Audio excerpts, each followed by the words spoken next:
All right, cool. So your airbag goes up into here. You got a fitting right behind the frame, right behind this part, with a air line that's going to run across the frame. So I ran it through the frame all the way to the back. Okay. And then it's looped up here through the bumper. And since we're putting the compressor in next time, I didn't drill and hard mount the fittings in for the airlines.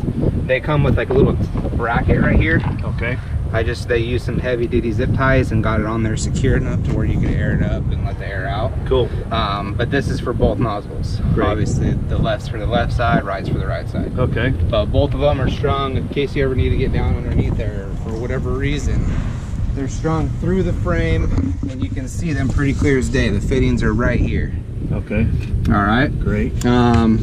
Pretty simple. Then again, if you ever need your part numbers are going to be right here on your sticker. All right. And then I also have an instruction manual